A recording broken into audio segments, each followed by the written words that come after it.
Небольшое интервью. Смотрите, у девочек сейчас будет, которые на фуре едут, телевидение.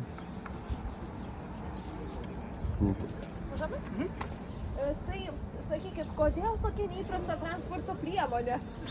Na, aš iš vis, na, ir išskirtinės moterų ralis, na, visos moteris pripratusios prie lengvųjų mašinų. Su lengvąją mašiną aš, pavyzdžiui, kiekvieną dieną važinėju, vairuoju, tai, nu, man tai yra net neįdomu.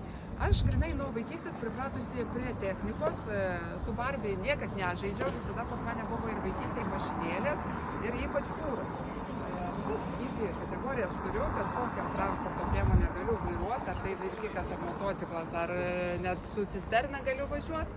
Ir mano yra šiaip pomėgis visada ralyje sudalyvauti būtent su fūra. Išbandyti kažko naujo.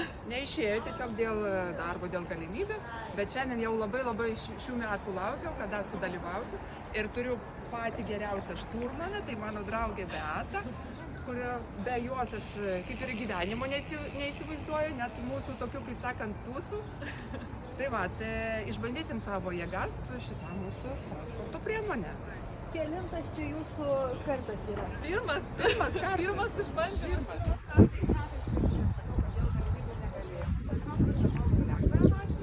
O šiais metais pasisekė man, dirbu su transportu ir viena transporto kompanija pasiūlė savo kaip ir transporto priemonę ir parėmė mus būtent šiuo gražuoliu tokiu. Ir kodėlgi ne? Kodėl nepasinaudojus tokią progą? Prie gražuolio dar dvi gražuolės. Taip, mūsų grupė vadinasi Texas Woman.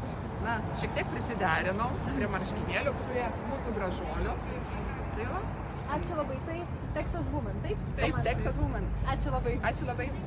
Super. Nu tai bandom gal dabar čia. Круто, вот так вот. Kažką